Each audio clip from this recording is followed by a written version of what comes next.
Titrimetri secara umum dan asidi alkali ya. Hari ini kita bahas untuk yang oksidi dan mudah-mudahan bisa selesai sampai argitometri.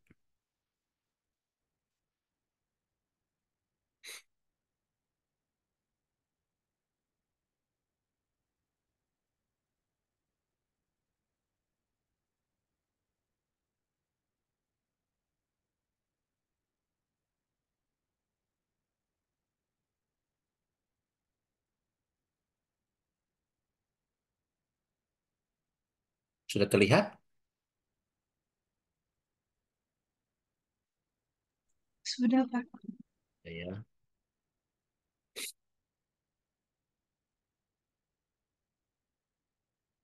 Ya, baik. Kita lanjutkan untuk titrimetri atau volumetri berdasarkan tipe reaksi ya. Hari ini kita bahas untuk yang reaksinya adalah reaksi redox. Maka kalau pada titrasi asam basa reaksinya adalah atas dasar pembentukan 1 mol H2O dari H plus dan OH- ya. Maka pada titrimetri oksidimetri atau volumetri oksidimetri yaitu didasarkan pada reaksi oksidasi dan reduksi di mana terjadi perubahan ya yang melibatkan sejumlah elektron itu misalkan dari oksidator ya di mana oksidator itu mengalami reduksi ya dia menyerap elektron kemudian dia akan apa berubah ya menjadi suatu reduktor ya. Ya yang nantinya reduktor bisa jadi mengalami lagi oksidasi ya. Kemudian di sini analit yang mengandung spesies reduktor ya itu dititrasi dengan titran yang berupa larutan standar dari oksidator atau sebaliknya. Ini bisa bolak-balik ya, mirip seperti asidi alkalimetri. Ya. Nah, apa yang menjadi syarat di dalam titrasi redok hampir mirip ya, tapi di sini tentunya eh, secara umum ya, yaitu dalam keadaan tertentu hanya satu reaksi yang terjadi.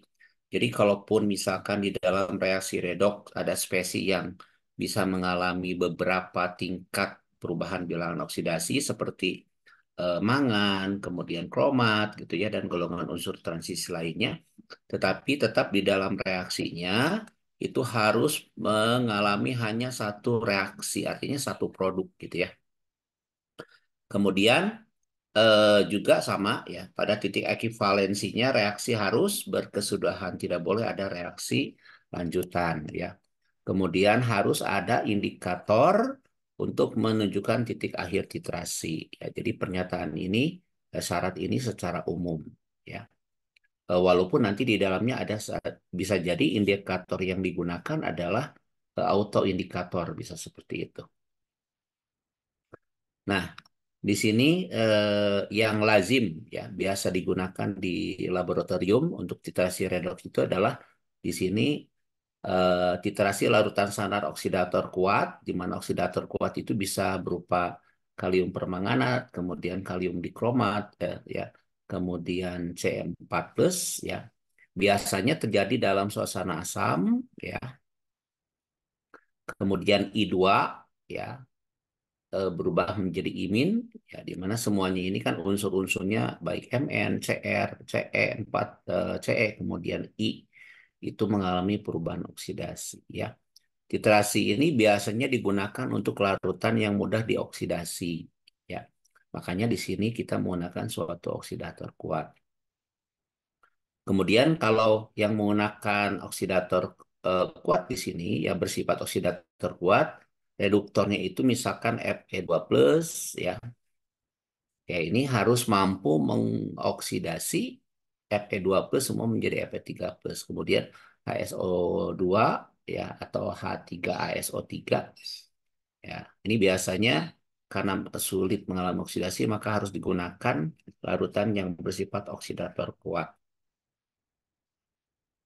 Yang ketiga, titrasi secara tidak langsung ya. Nah, iodometri ini termasuk Salah satunya adalah titrasi tidak langsung ya, atau bisa dikatakan titrasi balik ya. Titrasi ini digunakan untuk larutan yang bersifat oksidator ya. Jadi sifat oksidatornya tidak terlalu kuat seperti pada titrasi untuk penentuan Fe2 plus ya.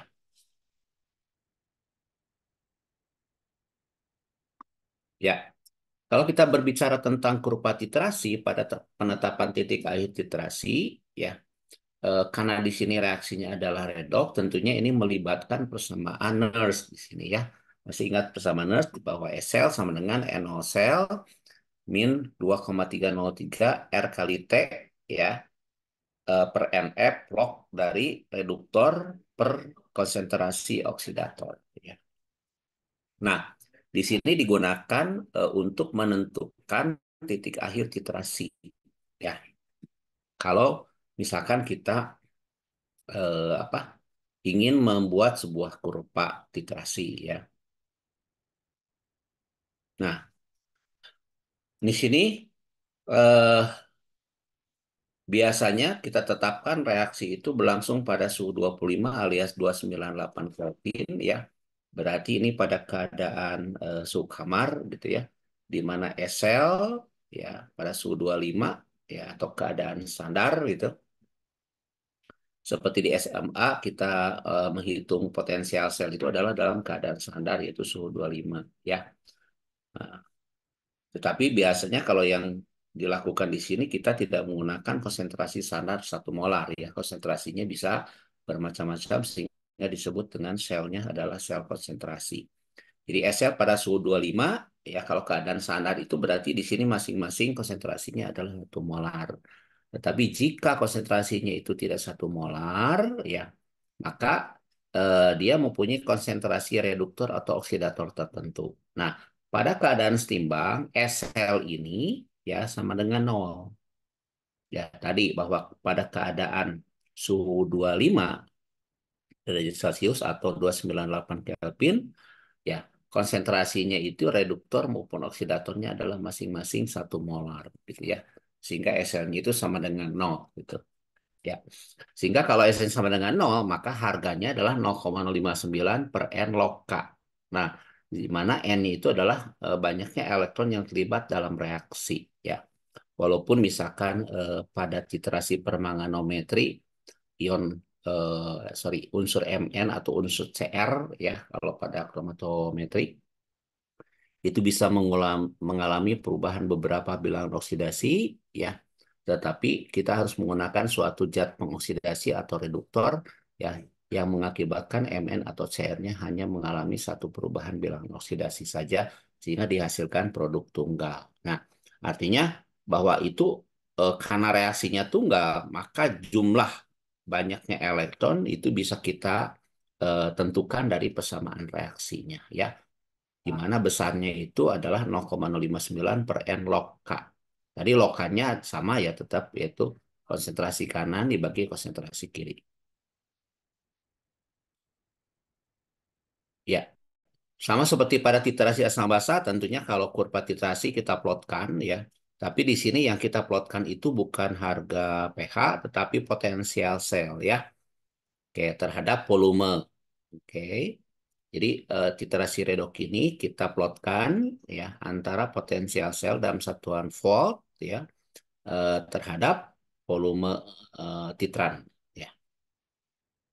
Nah, eh, kita membuat kurva titrasi ini gunanya adalah untuk menentukan titik akhir titrasi sehingga kita bisa secara skometri gitu ya, kita bisa menentukan apa indikator apa yang paling tepat untuk titrasi redox yang akan kita gunakan. Nah, seperti umumnya pada titrasi asam basa juga jika kita membuat kurva titrasi, otomatis minimal kita buat 4 titik kurva titrasi ya, yaitu titik sebelum penambahan titran, ya artinya dia hanya mengandung tertentu saja ya salah satu saja belum dititrasi seolah-olah. Kemudian yang berikutnya adalah setelah penambahan titran tetapi sebelum titik ekuivalen. Kemudian selanjutnya adalah untuk mempunyai mengetahui titik beloknya kita tentukan pada saat titik ekuivalen ya dan terakhir adalah kita tentukan setelah titik ekuivalen ya. Contohnya seperti ini misalkan kita akan membuat kurva titrasi untuk titrasi 50 mili Fe2 plus dengan konsentrasi tertentu, makanya ini disebut dengan sel konsentrasi karena konsentrasinya tidak 1 molar ya, tapi di sini 0,05 dengan C4 plus 0,1 molar. Nah, ini sebagai suasananya adalah asam sulfat 1 molar. Di mana karena ini eh, dalam persamaannya kita harus menghitung potensial selnya, maka kita cari dari tabel gitu ya, berapa potensial setengah reduksi untuk ion yang terlibat. Dalam hal ini adalah Fe2 plus dan Ce4 plus ya. Nah, maka berdasarkan potensial setengah selnya ini ya, di mana Ce4 plus ya potensial reduksinya adalah 1,44. Kemudian Fe3 plus menjadi Fe2 plus, ini potensial reduksinya adalah 0,668. Sehingga berdasarkan potensial sel setengah ini, kita bisa menentukan siapa yang lebih mudah mengalami oksidasi, apakah C4 plus atau Fe3 plus. Ya, tentunya ya potensial reduksinya lebih besar ini akan mudah mengalami reduksi. Artinya bahwa nanti si Ce4 plus ini akan mengalami reduksi persis menjadi Ce3 plus ya. Oke. Nah, otomatis untuk yang besinya perubahannya adalah dari Fe2 plus ya menjadi Fe3 plus ya. Karena ini jauh lebih mudah mengalami oksidasi dibanding Ce4 plus ya. Nah, eh, biasanya kita gunakan alat titrasinya seperti ini kalau yang masih manual ya. Kita menggunakan potensial standarnya adalah hidrogen. Tetapi di laboratorium biasanya kita menggunakan potensial standarnya itu dibandingkan dengan kalomel jenuh atau AgCl ya. Atau bisa juga digunakan membran kaca misalkan seperti pada alat ukur ya untuk yang pH meter gitu ya. Oke, jadi di sini ya kita teteskan demi tetes larutan Ce4 plus ya yang nantinya akan mengakibatkan Fe2 plus di dalam larutan sampel itu akan teroksidasi menjadi Fe3 plus. Ce4 plus sendiri itu akan mengalami reduksi dalam suasana asam. Ya.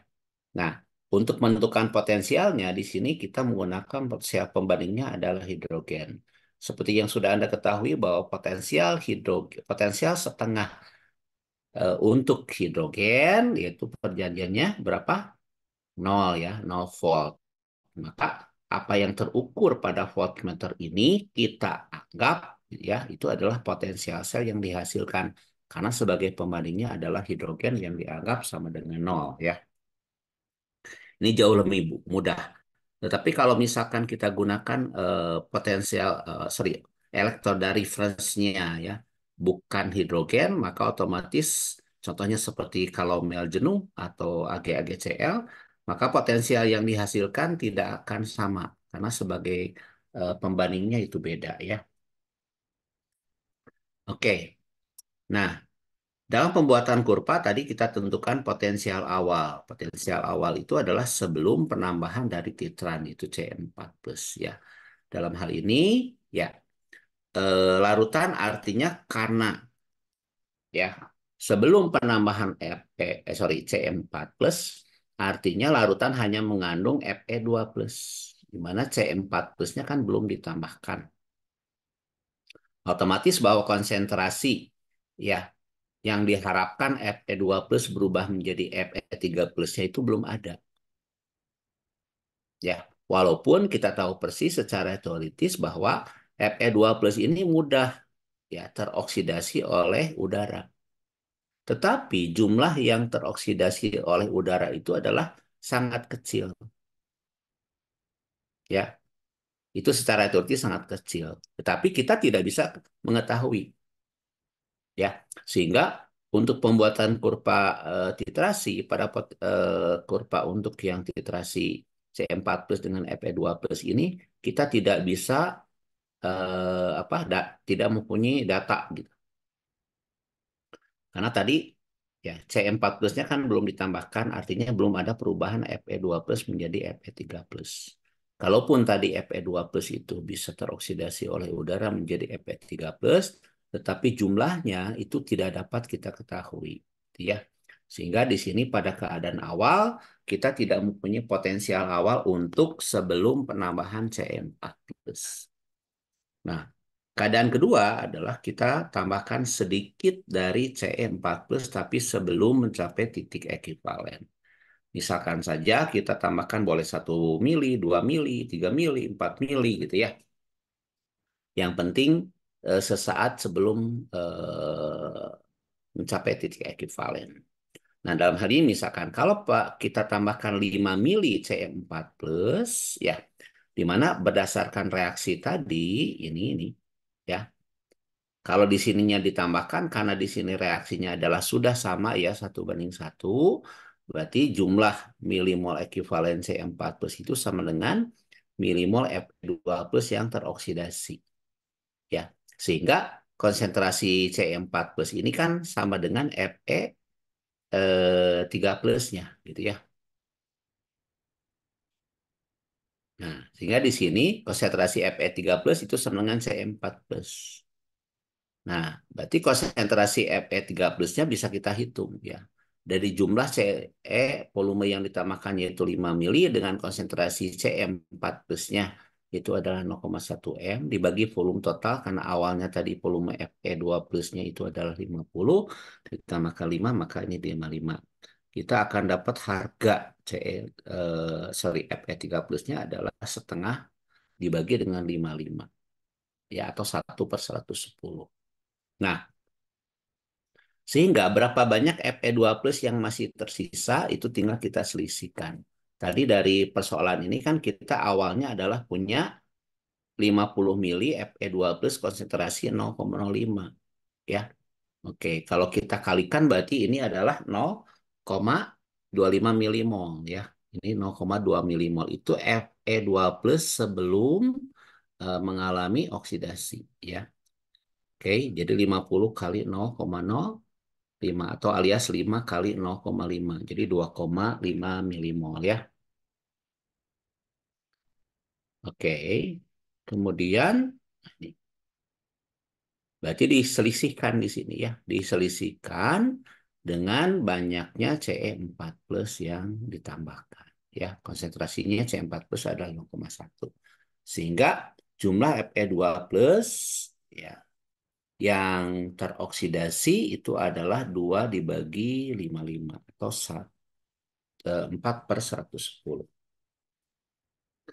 Itu keadaan sebelum mencapai titik ekivalen ya. Sehingga pada saat kita akan plotkan maka akan diperoleh secara teoritis potensial yang dihasilkan setelah penambahan 5 mili. Ce4 plus itu adalah plus 0,64 volt. Sampai sini ada pertanyaan, boleh langsung ya. Kalau ada, silakan.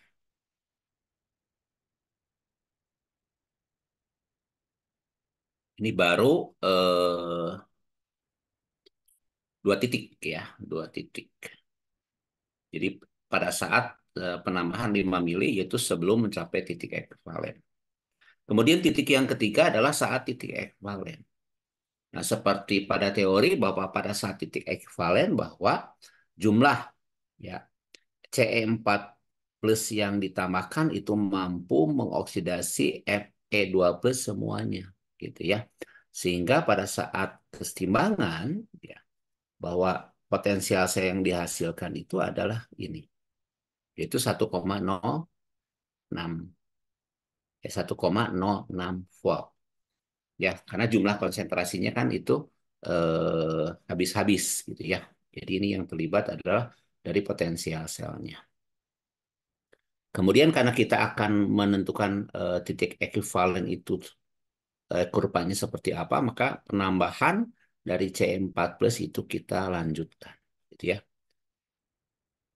Nah, potensial sel setelah penambahan 25,1 C4+. Jadi dalam hal ini, ya, si Fe2 plusnya itu sudah habis semua berubah menjadi Fe3 plus, di mana Fe3 plusnya gitu ya, itu bisa kita hitung dari ini ya, berapa banyak ya Ce4 plus ya yang ditambahkan atau mengalami reduksi menjadi Ce3 plus akibat dari perubahan dari Fe2 plus menjadi Fe3 plus. Nah,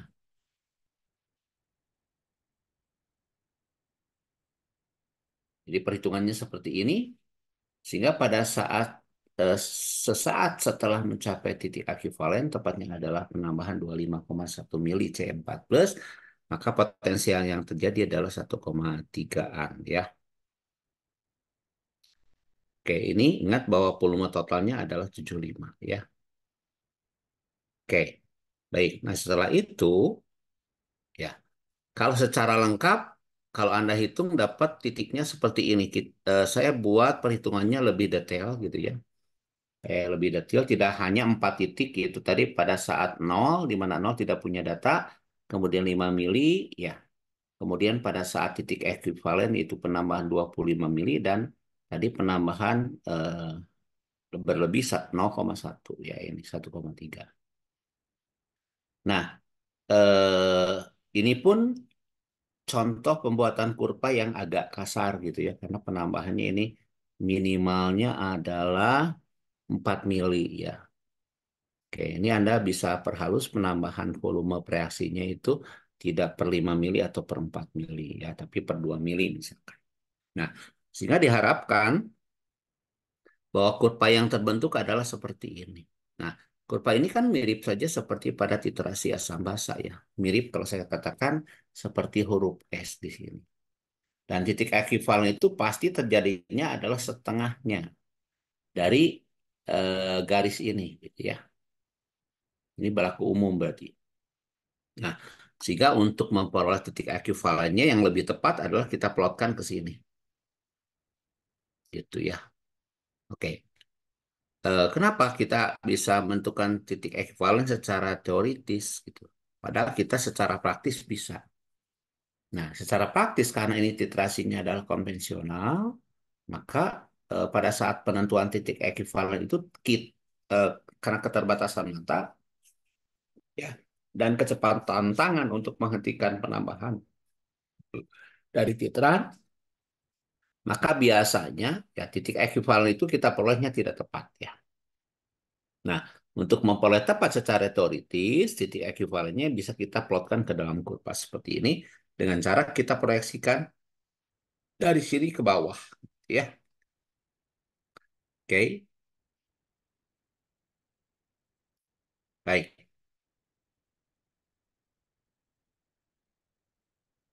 Nah, di dalam penentuan titik akhir literasi pada titrasi redox atau titrimetri redox ya. Titik akhir titrasi itu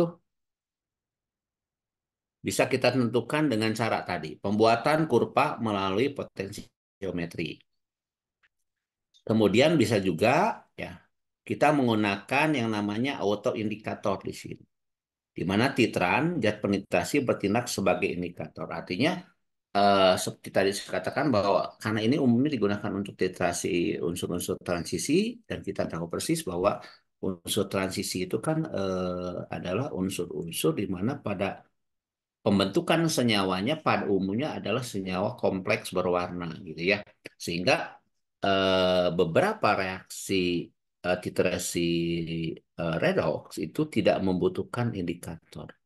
Artinya si pentitran itu sendiri ya karena menunjukkan perubahan awal dan saat reaksi itu habis membentuk warna tertentu, maka dia bisa digunakan sebagai autoindikator. Artinya dalam langkah kerjanya, kita tidak menambahkan indikator gitu. Karena si pentitrasinya sendiri itu menunjukkan perubahan warna tepat pada saat habis-habis antara deuter dengan oksidator. Nah, tapi tertentu ya, tidak semua titrasi redok itu bisa digunakan si reaksinya, atau si pentitrasinya sebagai autoindikator.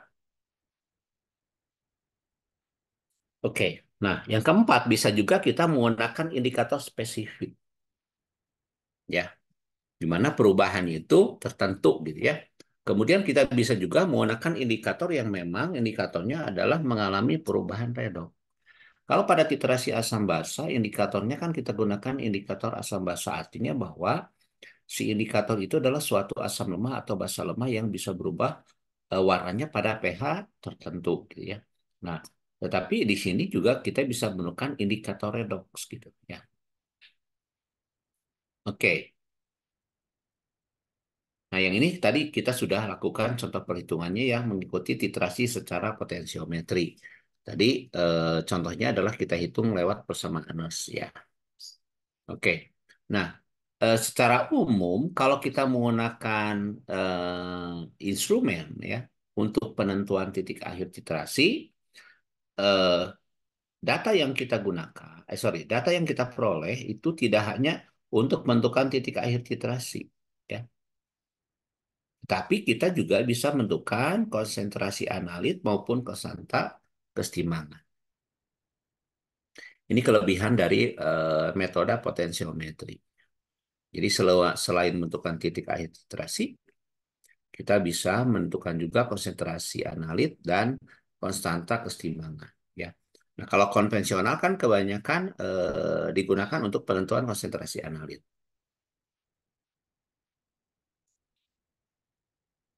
Sekali lagi, kalau ada pertanyaan langsung saja ya.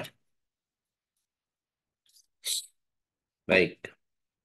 Kemudian, nah ini contoh titrasi ya yang menggunakan pH meter ya untuk potensiometri. Ya.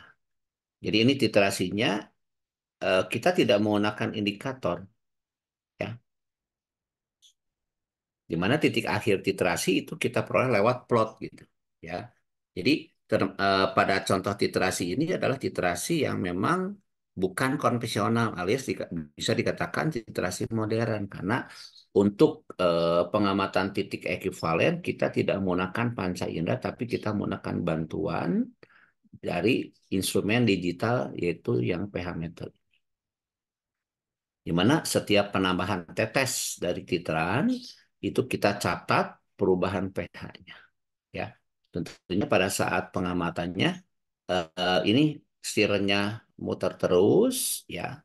Kemudian kita tambahkan beberapa mili ya, atau setengah mili dari titran, kemudian penambahan kita stop kerannya, kemudian biarkan ini homogen sehingga nanti akan bisa kita catat berapa pH ya yang ditunjukkan setelah reaksi ini bercampur sempurna. Nah, nanti ini terus-terusan dilakukan ya. Penambahan titran ditambahkan lagi, berarti dia menambah volume tertentu ya.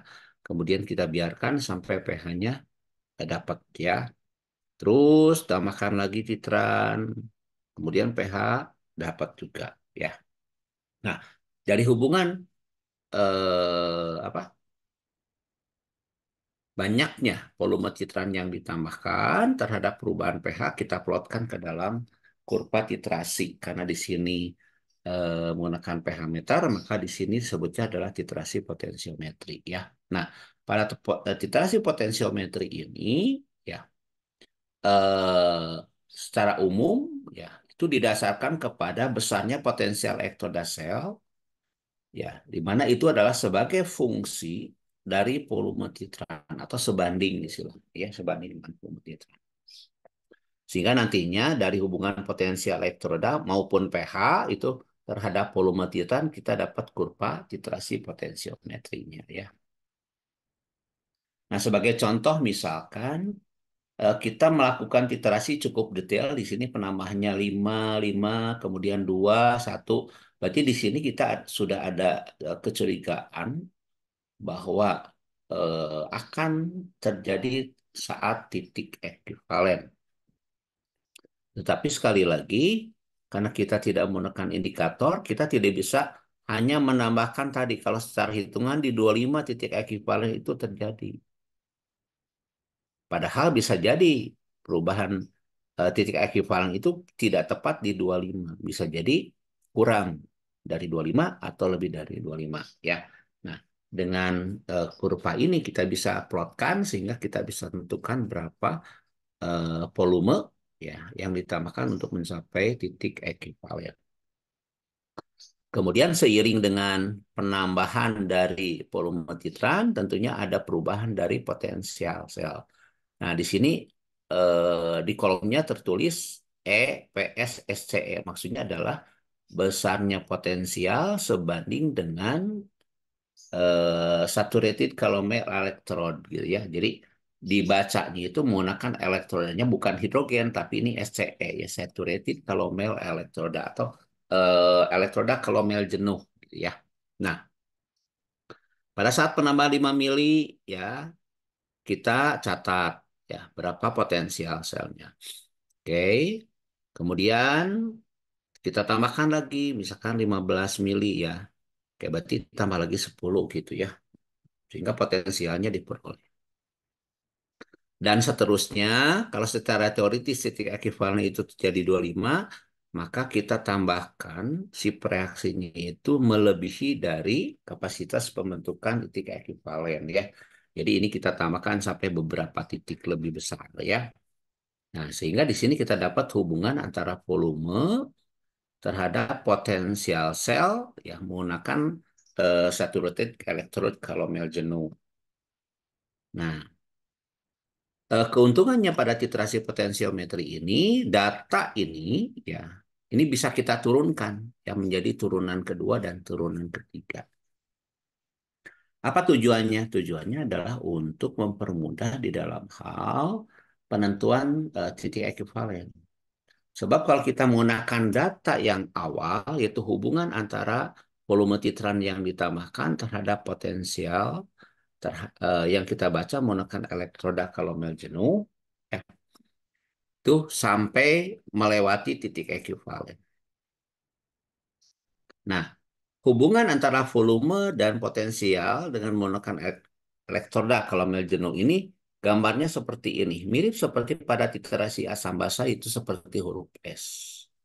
Tadi pada contoh soal secara lebih mudah untuk menentukan titik ekuivalennya, ya ini kita tarik setengahnya. Ya, nah untuk menarik ini caranya bisa seperti ini sebentar ya.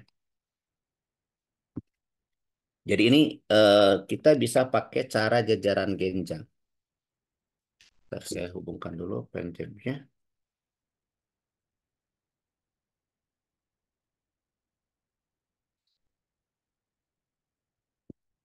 Oke.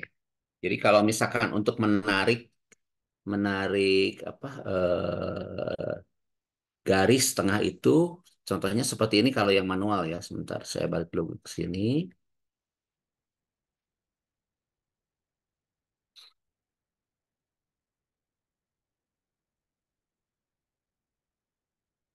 Kurva. Nah, tentunya kalau kita hanya menggunakan titiknya secara kasar,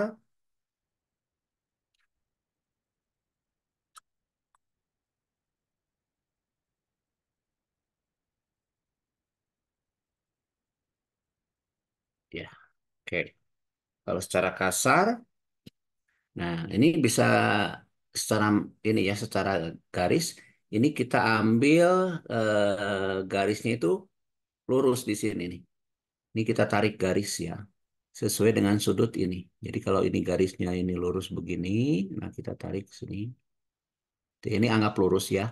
Nah, ini kita tarik terus lurus ya. Oke, ini anggap anggap lurus ya. Jadi kalau ditarik tuh gini nih. Gitu ya. Kemudian ini juga sama. Ini tarik lurus gitu. Nah, kemudian ini cara cara grafik ya. Kemudian ini nah, ini bagi dua ya. Ini kita bagi dua sama gitu ya. Oke, kemudian ini juga sama. Ini kita tarik ke garis tegak lurus ya. Kita bagi dua sama gitu. Nah, kemudian ini tengah-tengahnya misalkan gitu ya. Nah, kemudian dari sini juga tengah-tengahnya. Nah, misalkan tengah-tengahnya. Oke. Nah, kemudian ini kita tarik yang sejajar nih, garisnya sejajar. Nah, nanti akan kena ke sini gitu. Nah, inilah titik ekuivalen. Kemudian ini kita plotkan ke bawah. Nah, maka dapat inilah. volume pada saat titik ekuivalen. Gitu ya. Oke. Nah, tadi kan kalau misalkan secara perhitungan kasar kita tentukan adalah pada saat nol ini belum punya data ya. Kemudian ini adalah contoh pada saat 5 mili misalkan di sini ya. Oke. Kemudian pada saat 10 mili ini. Kemudian pada saat titik ekuivalen kita tidak tahu persis secara teoretisnya. Kemudian kita tambahkan lagi sesaat setelah mencapai titik ekuivalen.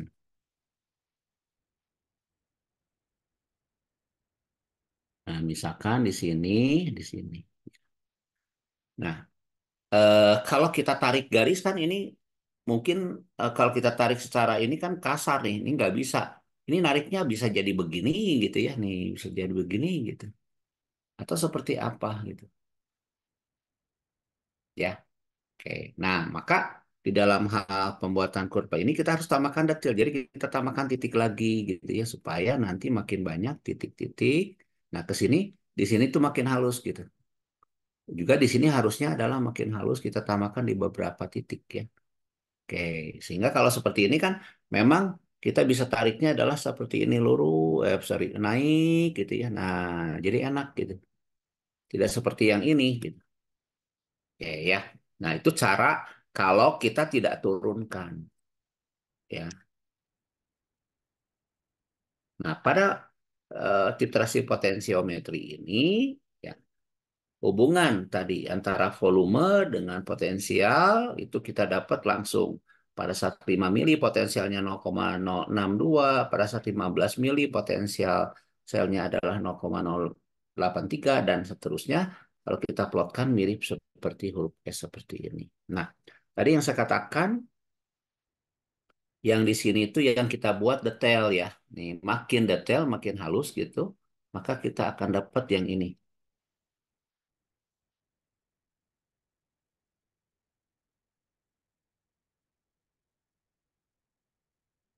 Nah, ini ya. Ini halus nih. Itu.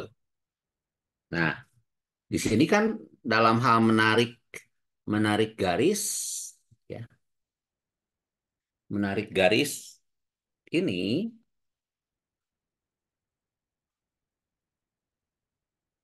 mana kursor saya.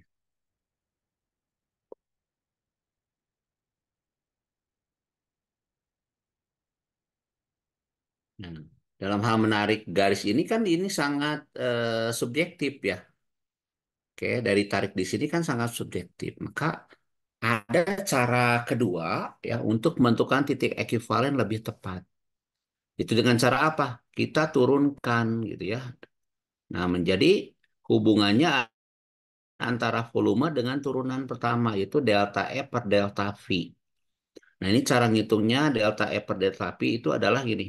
Dari dua data ini yang 0,062 dengan 0,085 itu kita selisihkan ya.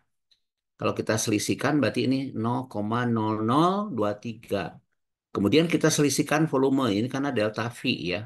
Berarti 15 dikurangi 5, 10. Berarti 0,00 ya. 0,023 dibagi 10 menjadi 0,0023. Nah, tentunya di sini datanya akan jadi jomplang satu nih ya. Di ke atasnya ke atasnya turun satu dan ke bawahnya naik satu. Nah, sehingga nanti yang kita plotkan itu adalah hubungan antara volume dengan delta E delta V. Maka dapat kurvanya akan jauh lebih detail ya menghilangkan faktor subjektivitasnya dan diperoleh kurvanya seperti ini. Ya, ini mirip seperti menara Pisa ya.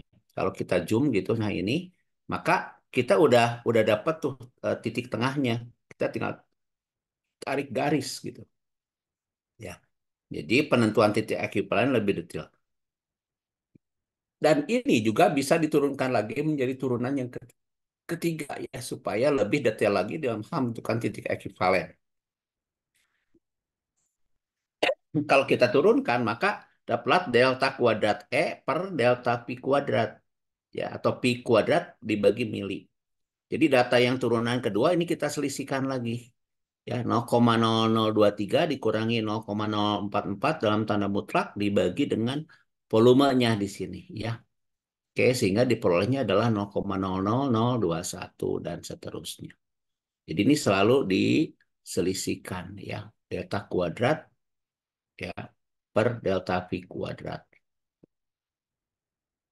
Ya, contohnya nih misalkan dapatnya 0,0021 dari mana? Itu 0,0044 dikurangi dengan 0,0023 ya dibagi dengan selisih volumenya ya. Dalam hal ini adalah 5 gitu. Oke. Dan seterusnya. Nah, nanti yang kita plotkan tetap hubungannya adalah hubungan antara volume ya dengan delta kuadrat E per delta V. Nah, di sini kita tidak perlu lagi menarik garis untuk menentukan titik ekuivalen, tetapi secara otomatis dia akan apa istilahnya memotong sumbu X gitu ya. Jadi memang kalau kita plotkan dia akan turun begini. Otomatis garis ini bukan kita buat ekstrapolasi gitu, ya, tapi memang ini adalah hasil. Sehingga ini sudah terpotong terhadap sumbu X-nya. Sehingga inilah yang menjadi titik ekuivalen yang paling tepatnya. Ya. Jadi sekali lagi dengan data ini kita bisa memungkinkan ya kurva literasi ini kita bisa peroleh lebih tepat penentuan titik ekuivalennya melalui penurunan yang ketiga ya, yaitu delta kuadrat E per delta V kuadrat.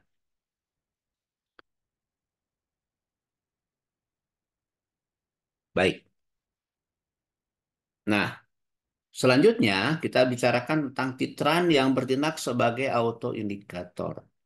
Tentunya karena sama seperti pada titrasi asam basa bahwa indikator yang digunakan adalah untuk kita menentukan titik akhir titrasi. Artinya bahwa si titranya itu harus berubah gitu ya, supaya kita dapat menentukan kapan penambahan titran dihentikan. Ya, oke. Nah, pada umumnya, zat yang berwarna, baik oksidator maupun reduktor, itu kita bisa gunakan sebagai indikator itu sendiri atau istilahnya autoindikator ya. Oke. Nah, contohnya misalkan pada titrasi permanganometri ya, kan Anda sudah melakukan titrasi permanganometri, kita tidak menambahkan indikator setetes pun. Kenapa?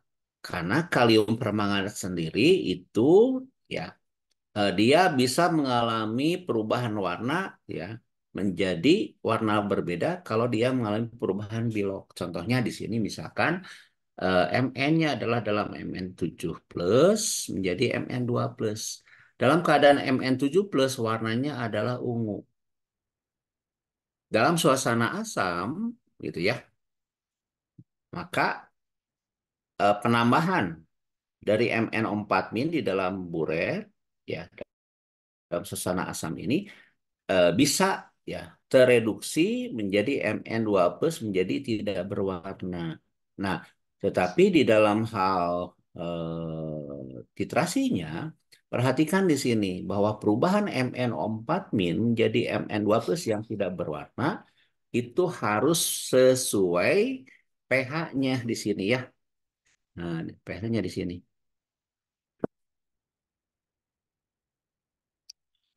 Ini nih. Ya.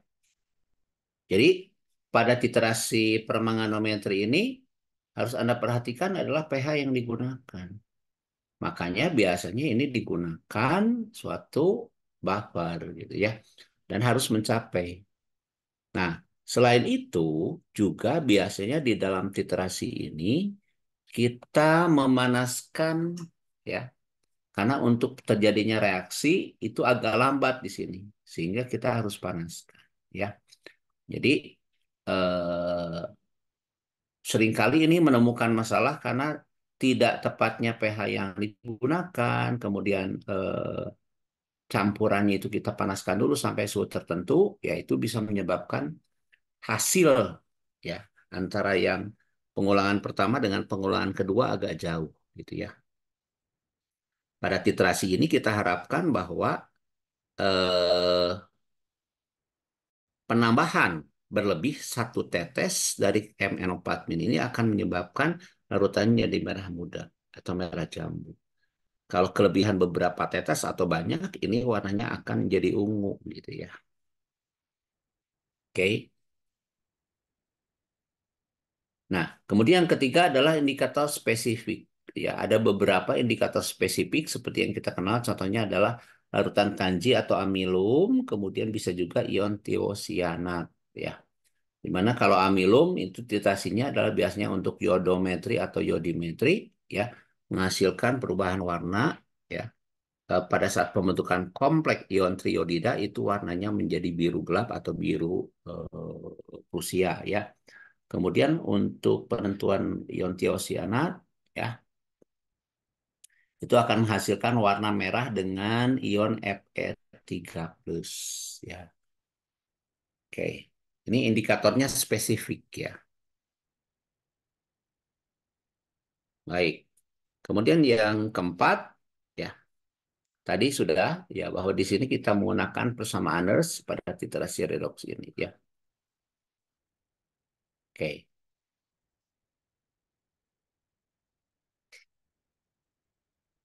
Baik. Nah, yang ini tidak akan saya bahas ya. Mirip seperti pada asam basa bahwa perubahan warna kalau asalnya berwarna dari satu warna ke warna lain itu bisa kita amati kalau selisih, ya. Perbedaannya itu adalah 1/10 gitu atau 10 kalinya itu minimalnya, ya. Ini kita lewat saja ya, Anda bisa baca. Nah, tadi sudah dibahas nih jenis indikator ya, ada spesifik, ada auto indikator, kemudian ada indikator redox. Nah, ini beberapa aplikasi ya indikator redox yang biasa digunakan. Nah, yang pernah dilakukan di lab kita itu adalah dengan ini ya, biasanya yang penambahan metilen blue gitu ya, atau pembentukan kompleks ortopenantrolin ya kalau untuk yang di spektrum. Ya, ini yang diharapkan ya itu terjadinya seperti ini. Oke, secara detail ini Anda bisa lihat prosedur praktikumnya ya. Baik, ini contoh beberapa indikator redox ya. Nah, eh, titrasi redox ini banyak macamnya gitu ya. Nah, biasanya yang paling sering dibahas itu adalah permanganometri, kemudian dikromamometri, sorry, dikramatometri, kemudian bromatometri, kemudian yodimetri atau yodometri. Ya, baik. Ini jarang kita lakukan ya, bromatometri. Ya, biasanya diwakili cukup satu dengan yodimetri atau yodometri. Ya, ini hampir mirip ya dengan yodimetri, cuma perubahan yang beda. Oke, nah. Eh, Sekali lagi kita bahas untuk yang permanganometri, ya, itu kita menggunakan preaksinya adalah KM04. Di mana KM04 itu adalah bukan larutan standar primer, ya, larutan standar sekunder. Maka KM04-nya harus distandarisasi dulu, ya, disanasasi dalam suasana asam yang diharapkan MN4-nya itu berubah menjadi tidak berwarna Mn2+, ya. Oke. Oke, nah untuk standarisasi sendiri larutan permangano yang biasanya kita gunakan itu adalah natrium oksalat atau arsen 3 oksida ya. Nah, hati-hati di sini apa? Jumlah elektron yang terlibatnya berbeda ya. Walaupun MnO4 sendiri sebetulnya melibatkan 5 perubahan bilangan oksidasi. Ya, tetapi untuk AS dan C-nya itu berbeda ya. Ini yang paling rajin dipakai untuk standarisasi permanganat itu pakai arsen 3 oksida ya, natrium oksalat yang diharapkan pada suasana asam MnO4- itu berubah menjadi Mn2+ yang tidak berwarna. Oke. Nah, pada titrasi permanganometri biasanya kita gunakan untuk penentuan besi dalam biji besi ya. Jadi di sini reaksi ini pun sebetulnya paling sering digunakan di dalam hal penyertaan reaksi redoks ya. Oke, jadi Fe2 plus itu mengalami oksidasi menjadi Fe3 plus oleh Mn4 min, ya. Sementara Mn sendiri itu mengalami reduksi menjadi Mn2 plus dalam suasana asam. Nah, di sini diharapkan bahwa ion besi 3 itu direduksi menjadi besi 2 gitu. Ya. Maka kadar dari Fe2 plusnya itu bisa ditentukan. Karena diharapkan si Mn4 min ini kan berhasil mengoksidasi Fe2 plus menjadi Fe3 plus semuanya.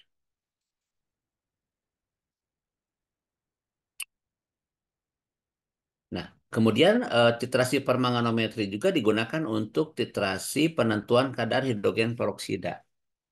Ya, biasanya kita tentukan hidrogen peroksidanya dalam misalkan ada sampel limbah gitu ya. Kita tentukan berapa banyak sih hidrogen peroksidanya. Ini masih bisa menggunakan titrasinya permanganometri. Oke. Kemudian juga bisa digunakan untuk penentuan kalsium. Ini juga apa? Kalau biasanya penentuan kalsium itu secara komplekso, nah ternyata di sini penentuan kalsium juga bisa kita tentukan ya melalui permanganometri, tetapi ini disebutnya adalah literasinya secara tidak langsung. Ya, kenapa? Karena di sini mula-mula kalsium dalam salat ya itu akan berubah menjadi CaO gitu ya.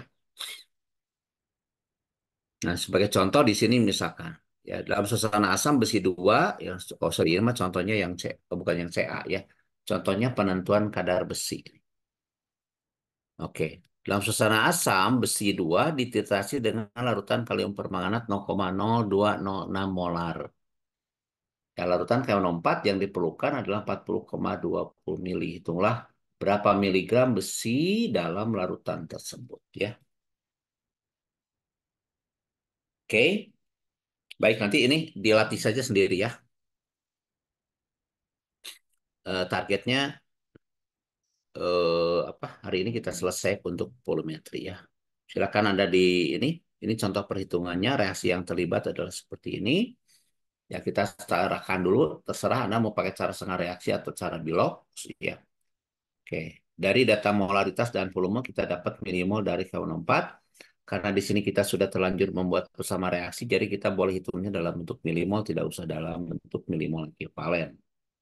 Kemudian selanjutnya, dalam reaksi ini, ya ternyata 5 mol Fe2 plus ya itu setara dengan 1 mol KMNO4.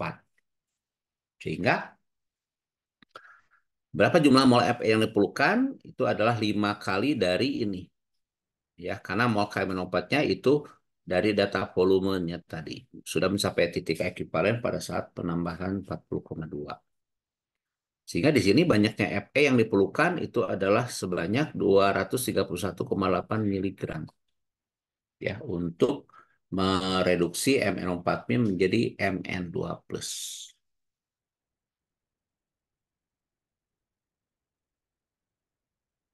Oke, ada pertanyaan?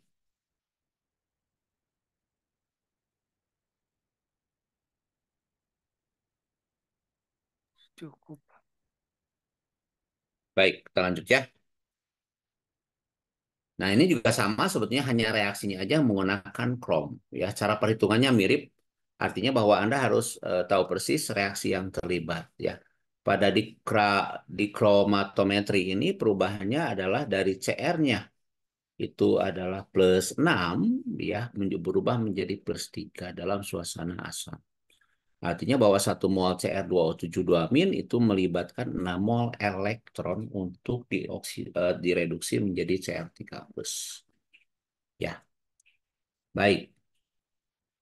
Nah, biasanya ini adalah menjadi alternatif di dalam penggunaan titrasi ya, karena di kromat itu jauh lebih apa, murah dibanding KMNO4 ya. Cuma sayang gitu bahwa yang di sini adalah reaksinya kelemahannya adalah lambat. Jadi untuk titrasi ini lambat banget gitu ya. Tidak seperti KMNO4 harus berlangsung dalam suasana panas, asam, dan cepat gitu ya. Oke, untuk di kromatometri ini perubahannya adalah dari jingga menjadi hijau ya, CR13 itu warnanya hijau. Dan kemudian untuk indikator yang digunakan biasanya adalah asam difetilamin sulfonat ya. Perubahan warna itu dari warna hijau karena CR-nya CR13 ya menjadi warna ungu ya dari bentuk oksidasi indikatornya.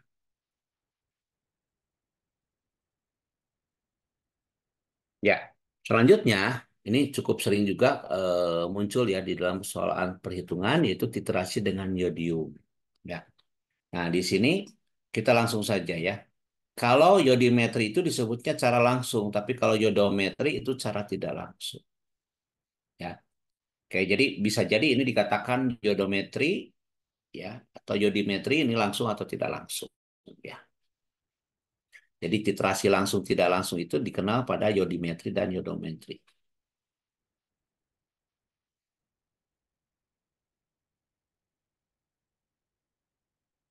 Oke. Nah, reaksi terakhirnya diharapkan adalah I3-min yang menjadi imin.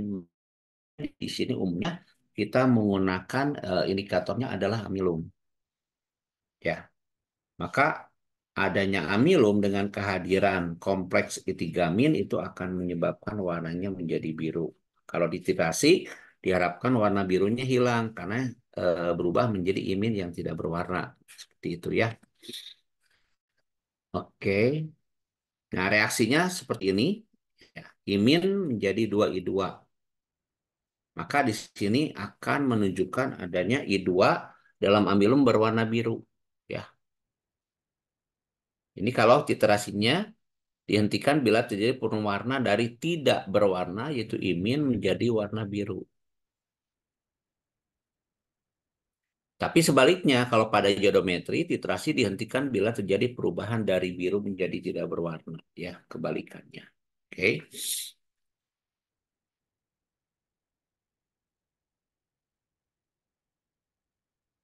Ya, ini biasanya jarang, ya, jarang digunakan. Ini titik air titrasi dapat dilihat dari warna iod dalam pelarut organik. Artinya nanti kita tambahkan pelarut organik supaya nanti warna iodnya dalam pelarut organik, misalkan dalam kloroform atau CHCl3 itu warnanya ungu, ya.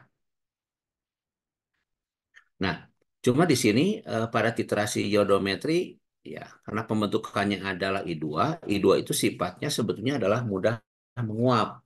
Sehingga pada titrasi iodometri ini kita harus lakukan secara cepat. Hal kedua adalah bisa terjadi oksidasi iodida oleh udara. Ya, jadi iodida itu mudah teroksidasi oleh udara, ya, menjadi I2. Jadi imin menjadi I2 itu cepat ya karena adanya udara juga, ya. Sehingga biasanya diakalin supaya tidak terjadi perubahan, ya. Imin menjadi I2, maka biasanya titrasi kita lakukan di tempat gelap gitu ya atau menggunakan wadah gelas yang berwarna. Yodimetri atau cara langsung ya. Titrasi dilakukan langsung dengan larutan standar yodium sebagai pengoksidasi dilakukan dalam suasana netral atau sedikit asam.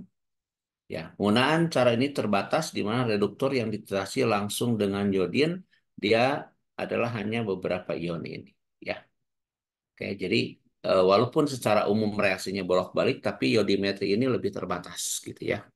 Oke, sehingga kebanyakan digunakan itu adalah yang yodometri ya.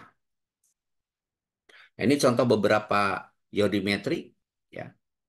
Bisa untuk digunakan penentuan antimon, arsen, ferrosianida, hidrogen sionida dan sebagainya.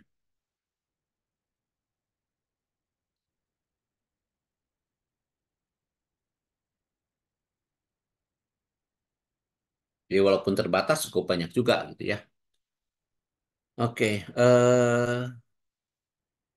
nah kalau secara lab di kita itu lebih banyak digunakan untuk penentuan kadar timah 2 gitu ya. Penentuan kadar timah 2 itu bisa pakai yodimetri ya. Baik. Nah, ini reaksinya ya. Karena ini cara tidak langsung, maka sebetulnya adalah ini terbentuk dulu I2, kemudian setelah terbentuk I2 maka dititrasi biasanya dengan standarnya adalah natrium tiosulfat ya.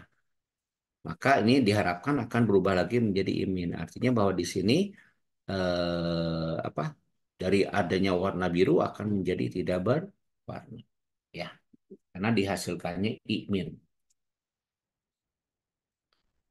Ya, ini beberapa reaksi iodometri ya cukup lebih banyak dibanding yang jodimetri karena ini caranya adalah cara langsung. Ya, kalau Anda perhatikan di sini bahwa analitnya itu bisa jadi sama gitu. Di sini dengan berbagai macam teknik literasi kuantitatif ya, itu memberikan pilihan kepada kita bahwa kita di labnya itu punya reaksinya apa gitu ya, sampelnya apa. Ini akan memberikan pilihan jenis literasinya itu kita gunakan yang mana gitu ya. Oke, tapi tentunya kalau si analitnya itu mengalami perubahan, sorry, reaksinya adalah redok, maka harus pilih salah satu dari reaksi redok tersebut ya. Oke, ini saya kira tidak usah bahas ya. Ini muncul di titrasi asam basa. Oke, natrium tiosulfatnya. Oke, ini proses standarisasinya kalau kita melakukan di kromatometrinya. Ya.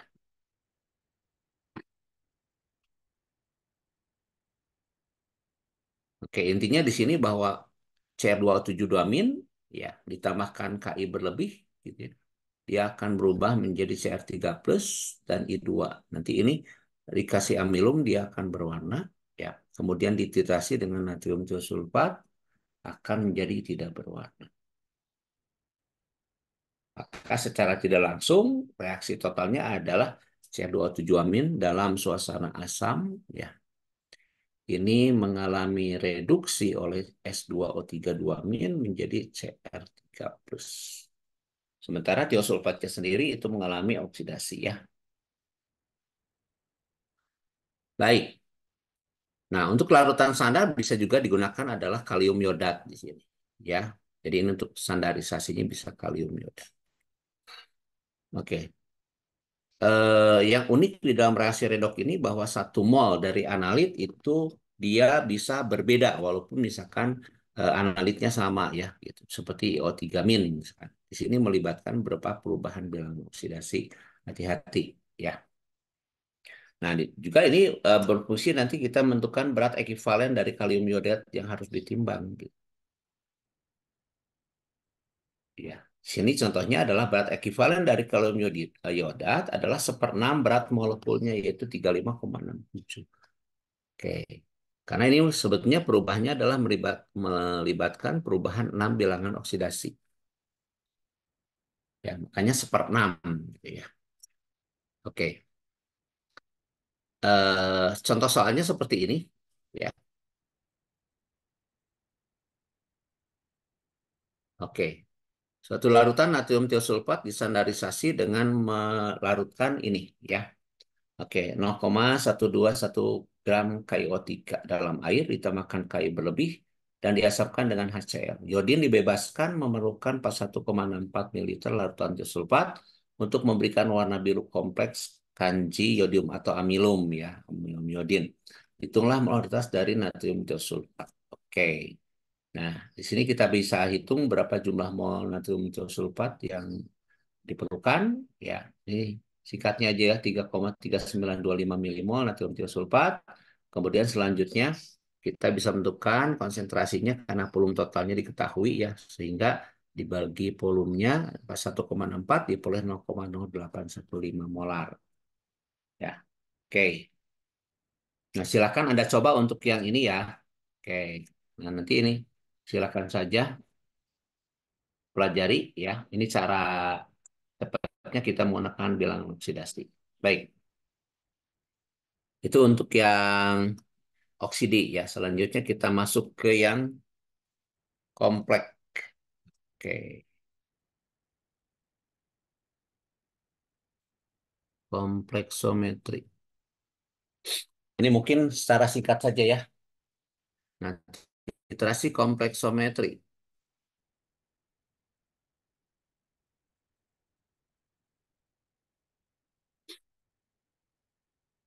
Oke, singkatnya aja. Ini slide-nya lumayan banyak, nih, 53. Oke. Kompleksometri adalah analisis volumetri yang didasarkan pada reaksi antara logam dengan ligan untuk membentuk kompleks logam ligan yang stabil. Ya, ion kompleks kita ketahui bahwa ion kompleks itu adalah agregat poliatomik yang bermuatan ya terdiri dari ion logam yang bermuatan positif yang menerima PeB dari ligan atau bisa juga dia bermuatan negatif ya yang menerima PeB dari molekul dari ligan di mana ligan itu bisa netral atau bermuatan negatif ya tidak ada ligan yang bermuatan positif. Nah, ini contoh ligan yang monodentat dan poli sorry ini monodentat masih sama tapi dia monoatomik dan poliatomik ya. Oke. Kemudian, nah reaksi pembentukan kompleks itu antara ion logam dengan ligan, ya. Sebagai contoh, misalkan umumnya bahwa pembentukan kompleks itu transisi, tapi tidak semua ya harus transisi. Bisa juga logam golongan A seperti misalkan Ca, ya bisa juga. Di sini Ag plus contohnya transisi yang berperan sebagai ion pusat, juga dia berperan sebagai asam Lewis, yaitu sebagai akseptor pasangan elektron ya dengan ligannya Cn- di sini ya di mana dia akan menyumbangkan pasangan elektronnya artinya dia berfungsi sebagai basa Lewis atau donor pasangan elektron sehingga diharapkan pada titik ekuivalen itu terbentuk ion kompleks AgCN dua kali di sini. Ya, ini beberapa ligan kalau tadi monodentat ya juga ada yang bidentat seperti EDTA ya etilen diamin ini strukturnya seperti ini ya artinya dia punya dua pasang elektron bebas yang mampu disumbangkan kepada si ion pusat. Ya. Nah, ini contoh strukturnya. Ya. Nanti kita bahas lebih banyak adalah liganya EDTA. Ya. Nah, ini adalah struktur EDTA di sini. Ya. Nah, liganya ini dia mempunyai beberapa gigi gitu ya, sehingga ini yang beberapa ligan polidentat. Nah, di dalam literasi kompleksometri ini sangat menentukan sekali adalah kestabilan senyawa atau ion kompleks ya. Kita tahu persis bahwa kestabilan ion kompleks itu dinyatakan dengan tetapan stabilitas ion kompleks atau Kstab ya. Atau tetapan pembentukan kompleks Kf ya. Contohnya misalkan di sini ada ion logam, kemudian ini ada ligan, maka pembentukan kompleksnya Mln plus ya di mana tetapan kestabilan atau KF-nya adalah MLN plus dibagi dengan konsentrasi MN plus dan konsentrasi L. Ya, nah biasanya di dalam literasi kompleksometri ini kita mengharapkan harga KF-nya yang besar. Kenapa? Karena dengan KF yang besar itu pembentukan kompleksnya itu makin stabil. Karena kita tahu persis bahwa ada beberapa reaksi kompleks ya awalnya tidak mengendap, kemudian pada akhirnya jadi mengendap. Nah, pembentukan kompleks ini harusnya tidak boleh membentuk endapan. Itu yang digunakan di dalam titrasi kompleksometri ya. Nah, contoh misalkan pembentukan ion kompleksnya adalah AgNH3 dua kali plus satu muatan ya. Dimana kalau kita lihat pada ion kompleksnya si Ag ini kan mengikat dua buah ligan NH3. Karena dia mengikat dua buah ligan dari NH3, maka sebetulnya reaksi yang terjadi itu tidak sekaligus, tapi reaksi itu bertahap. Ini reaksi tahap satu, ya, dia mengikat satu ligan saja. Kemudian berikutnya setelah terbentuk AgNH3+, Ag3 plus itu eh, mengikat lagi ligan NH3 sehingga terbentuklah AgNH3 dua kali. Kalau kita perhatikan dari tetapan kestabilannya, KF-nya, ya hampir mirip ya, tetapi yang tetapan keseimbangan kestabilan dari yang kompleks kedua itu jauh lebih besar ya. Tapi perbedaannya tidak signifikan nih. Artinya nanti kita bisa menggunakan berapa tetapan keseimbangan gabungan gitu ya. Karena ini perbedaannya cukup kecil, berarti tidak bisa diabaikan salah satu, harus dijumlahkan ya. Oke. Nah, makanya di sini tetapannya adalah K1 kali K2. Ya, tadi tetapan satunya 2,3 10 pangkat 3 dan ini tetapan stabil yang keduanya adalah 6 pangkat 3. Sehingga kalau dikalikan akan menjadi 1,4 10 pangkat 7. Itulah tetapan keseimbangan pembentukan kompleks dari AgNH3 dua kali muatan plus satu. Ya, eh, di sini pembentukan kompleksnya Cu amoniak ya. Karena di sini kebetulan si Cu ya pada bilangan oksidasi 14 itu mampu mengikat 4 ligan NH3, maka karena terbentuk mengikat 4 buah ligan NH3, maka tetapan keseimbangan yang kompleks yang terlibat adalah ada 4. Ya, K1, K2, K3, K4.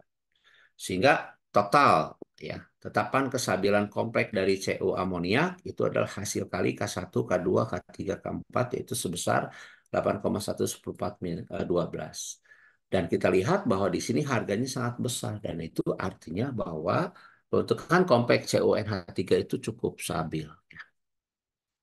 Oke. Nah, kita juga mengenal ada yang disebut dengan metode Liebig ya, yaitu penentuan kadar sianida ya dengan ion perak di sini. Itu namanya disebut dengan metode Liebig.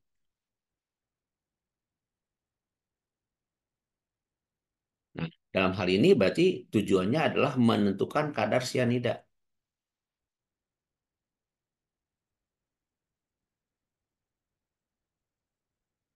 Jadi metode Liebig itu adalah penentuan kadar sianida dengan menggunakan metode Liebig itu penentuan kadar sianida ya menggunakan perak nitrat. Oke. Nah, pada titrasi cyanida dengan ion perak atau metode Liebig ini intinya bahwa terjadinya kekeruhan atau endapan merupakan tanda titik akhir titrasi. Dan ini biasanya agak sedikit sulit di dalam hal pengamatan gitu ya. Ke kekeruhan. Nah, kekeruhan di sini apakah sangat keruh atau tidak ini relatif ya. Jadi di sini letak kesalahannya gitu ya. Karena orang menilai terjadi atau tidak itu sebenarnya seberapa keruh gitu ya. Oke. Nah, titrasi lanjut nantinya kelebihan dari apa?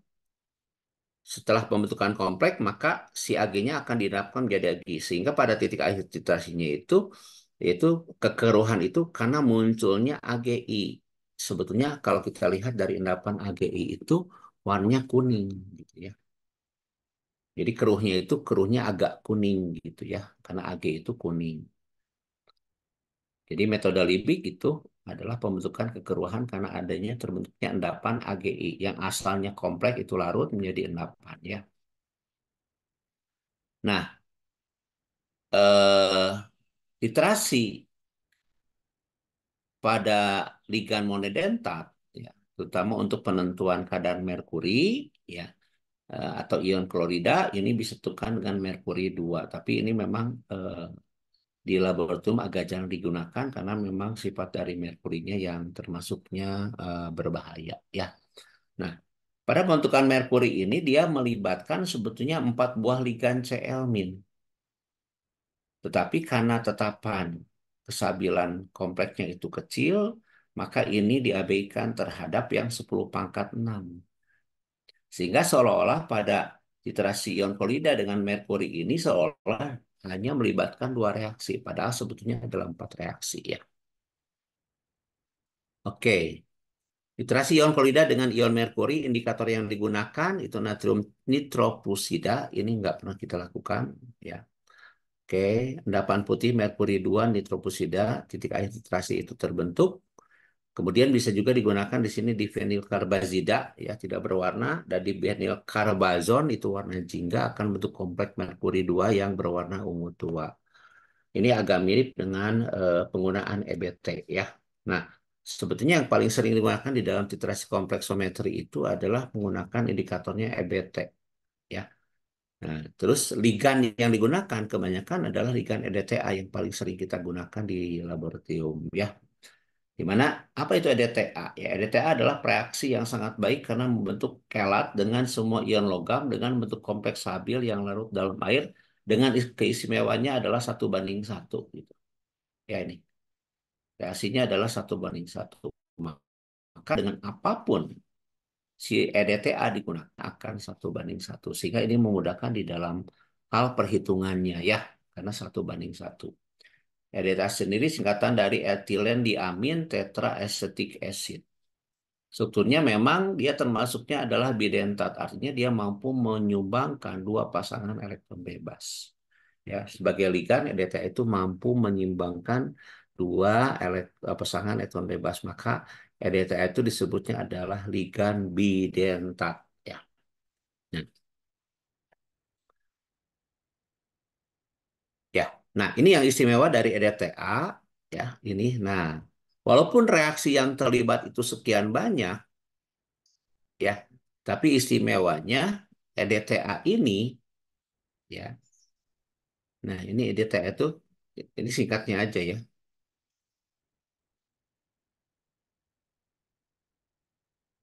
Nah, ini istimewanya adalah selama titerasi dengan EDTA, maka dia akan ya melibatkan 1:1 gitu.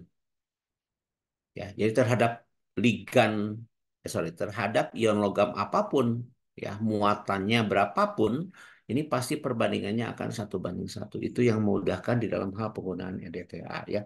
Jadi 1 mol Ag plus setara dengan 1 mol EDTA-nya sendiri. Ya, dengan ion yang lain juga sama. Walaupun si kationnya itu bermuatan +1, +2, +3, dia akan melibatkan satu. Ya, nah ini beberapa tetapan pembentukan kompleks logam EDTA ya di sini mulai dari Ag plus sampai kepada Mi2 plus. Baik. Nah, kalau dilihat dari reaksinya memang rumit ya sebetulnya ini cuma saya ingin singkat saja bahwa di sini nih apa 4 itu Y4 min dibagi CY di mana ini nah, intinya adalah ini ya kita bisa menentukan alfa 4 dengan persen Y4 min dalam EDTA. Ya, itu ya. Jadi di sini kita menggunakan tetapan keseimbangannya adalah hasil kali gabungan. Karena perbedaan satu dengan yang lainnya tidak terlalu signifikan. Ya, oke. Nah, ini memang agak kompleks ya. Oke, silakan Anda pelajari saja karena waktu ini. Oke. eh,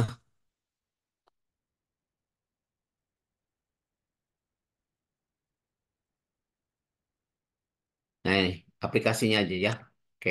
Nah, titrasi ion logam dengan EDTA dapat dilakukan melalui titrasi langsung, titrasi kembali, substitusi, dan alkalimetri. Juga kita kenal di dalam titrasi EDTA ini. Ya. Tapi biasanya yang kita gunakan itu adalah titrasi langsung. Ya. Kemudian juga ada tidak langsung. Jadi ada 4 titrasi EDTA. Ya. Oke, ini jenis-jenisnya. Ya. Dengan waktu singkat nggak mungkin ini kita kuasai semua. Oke, silakan Anda pelajari saja. Nanti kalau ada pertanyaan boleh di chat ya, di WA boleh saja tanyakan.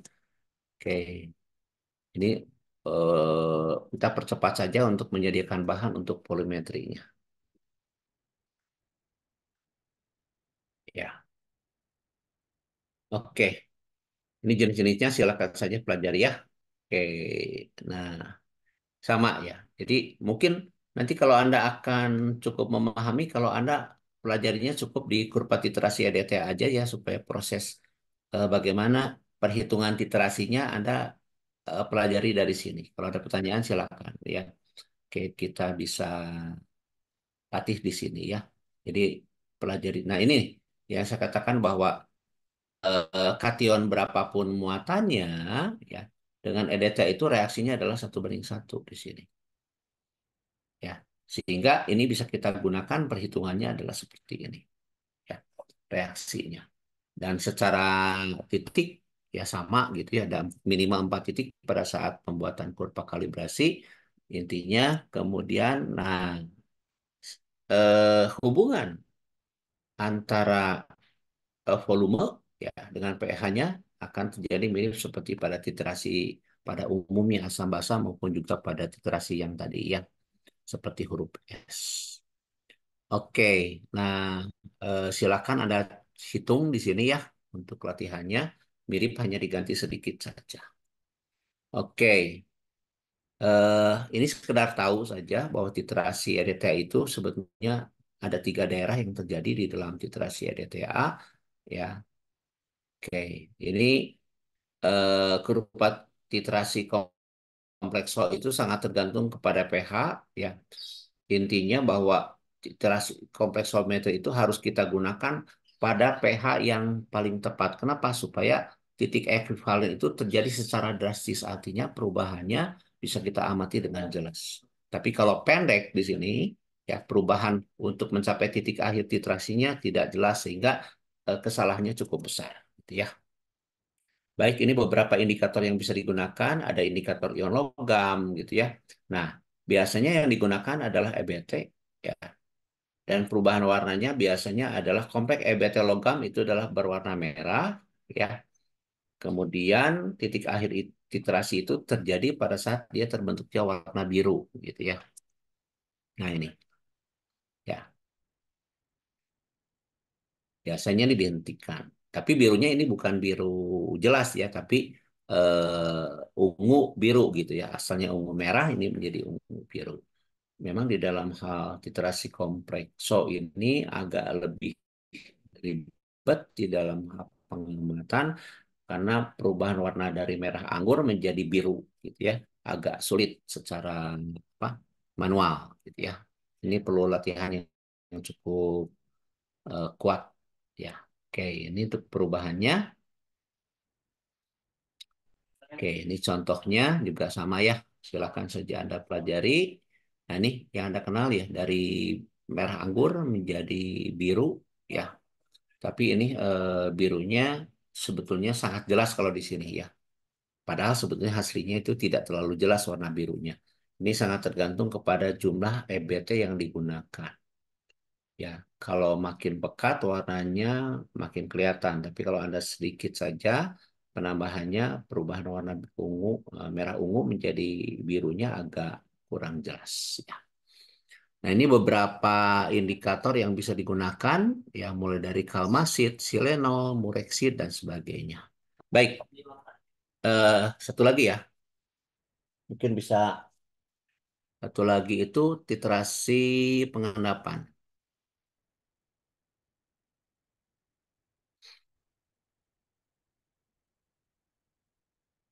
Nah, ini saya hanya sediakan bahan aja ya, ini sekilas gitu. Literasi pengendapan. Nah, intinya, sorry, udah terlihat belum? Udah share belum belum ya? Belum. Ya, literasi yang terakhir itu adalah literasi argentometri, ya.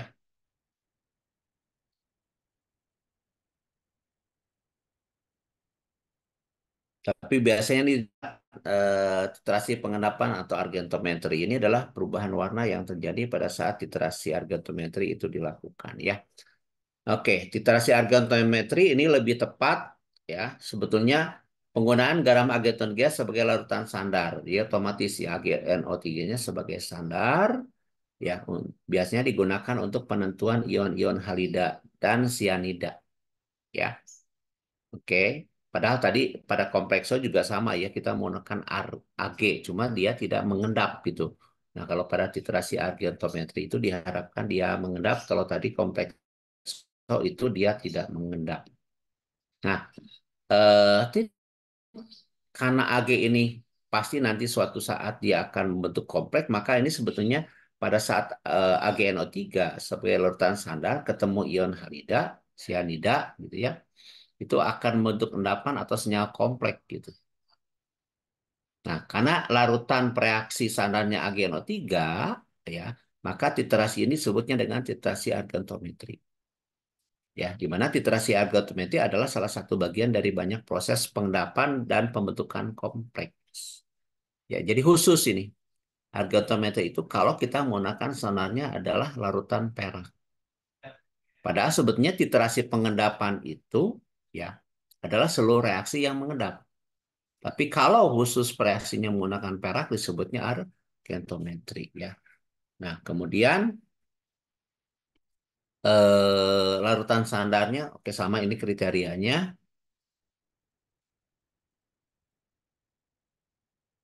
ya. Pada titrasi argentometri biasanya kita kenal ada tiga metode ya, metode Mohr, metode Pourhart dan Pazan gitu. Ya, di mana kalau metode Mohr itu adalah pembentukan endapan berwarna, sedangkan Pourhart itu pembentukan senyawa berwarna yang larut. Ya, kemudian kalau Fazan itu menggunakan indikator adsorpsi. Sama-sama awalnya adalah mengendap gitu ya. Cuma setelah pembentukan endapan itu adalah endapannya berwarna atau yang jadi larut kembali atau ada endapan yang menghasilkan warna terabsorpsi. Nah, ini contohnya misalkan kalau metode Mohr ya. Berarti biasanya ini menggunakan indikatornya K2CO4. Maka terbentuk endapan merah ya. Nah, sebetulnya karena di sini ya mengandung Cl juga ya. Maka dengan CR4 juga sebenarnya terbentuk endapan. Maka di sini ada dua endapan sebetulnya. Ya, yaitu AgCl dan Ag2CO4. Makanya si endapannya menjadi warna merah. Termasuk pembentukan AgCl-nya. Gitu ya.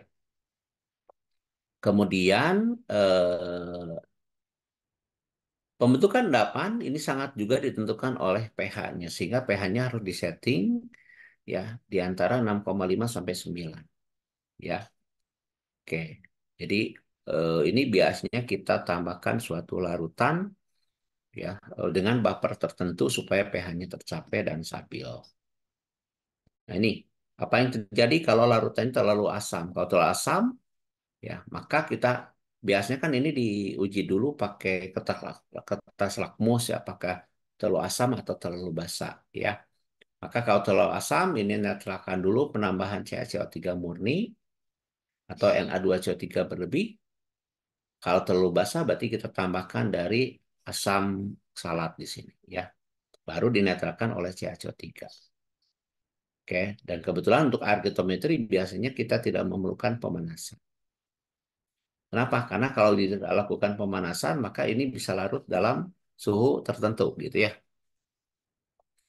Nah, kemudian Porhat. Kalau Porhat itu dia menggunakan suatu indikatornya adalah ini, ya, pembentukan kompleks yang putih di sini, ya. Ya, sorry, endapan putih, ya, AgSCN.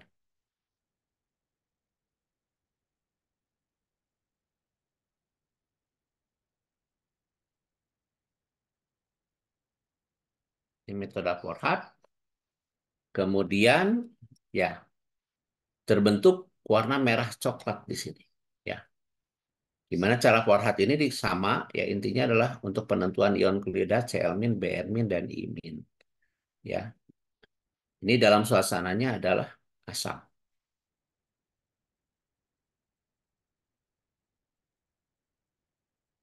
Jadi merah coklat dalam suasana asam itu terbentuk. Ya. Kemudian yang terakhir adalah wajan yang menggunakan indikator absorpsi. Ya. Biasanya indikator yang digunakan adalah bersifat fluoresen, eosin, rodamin di sini. Ya. Jadi ekivalen itu akan terbentuk endapan, kemudian diserap atau diabsorpsi oleh endapan si indikatornya, sehingga di sini penyerapan tersebut akan jadi perubahan warna dari indikator oleh disebut indikator absorpsinya, gitu ya. Jadi ini kompleksnya kompleks berwarna struktur senyawa organiknya, ya, dengan fluoresen ini. Oke, biasanya warnanya seperti ini ya, tergantung kepada indikator yang digunakan. Ada yang warnanya seperti hijau seperti ini, kemudian kalau rodamin orange, kemudian kalau pakai osin dia warnanya memang pink ya. Ini sifatnya semuanya adalah fluoresen ya. Nah, yang pernah kita lakukan itulah adalah yang pakai fluoresen gitu ya. Tuh. Ya, Misalkan di sini kita punya garam NaCl dititasi dengan agen O3 ya. Maka pada saat sebelum titik ekuivalen terbentuk endapan AgCl dulu, ya kelebihan NaCl belum titrasi, maka endapan AgCl terbentuk akan menyerap ion klorida pada lapisan pertama, sedangkan lapisan kedua akan menyerap ion yang bermuatan berlawanan muatan terabsorpsi dengan lapisan pertama, ya. Setelah titik ekuivalen, kelebihan AgO3 ya akan menyerap Ag+, ya. Kemudian terbentuknya lapisan kedua menyerap NO3- sehingga dia mengedap gitu ya. Nah, ini mirip seperti pada apa? Gravimetri ya. Pembentukan apa?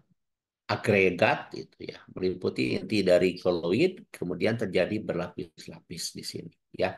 Maka inilah titik X sesudah titik ekuivalen tanpa penamaan indikator absorpsi itu dia akan balik lagi menjadi oke. Nah, ini kira-kira prosesnya gitu ya di dalam titrasi argentometri di sini. Ini beberapa contoh indikator yang bisa digunakan ya untuk indikator absorpsinya. Nah, ini kalau kita perhatikan titik ekuivalen mempunyai warna tertentu pada pH tertentu gitu ya. Jadi peran pH ini sangat penting di dalam pembentukan endapan. Ya. Baik, ini kira-kira perbedaan antara cara Mohr, Warhart, dan Pazan.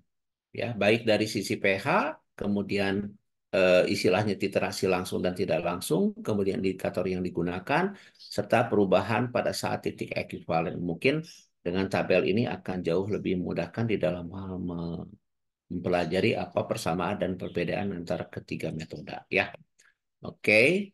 Ya, silakan. Karena ini terlalu sore, saya cukupkan. Ini ada contoh-contohnya, silakan Anda pelajari. Ya, oke. Baik. Saya kira cukup ya sampai jam 5 saja, karena ini lagi puasa. Ada pertanyaan? Nanti sebentar saya share bahannya ya. Jadi cukup banyak untuk literasi kuantitatif ini. Oke, saya kembalikan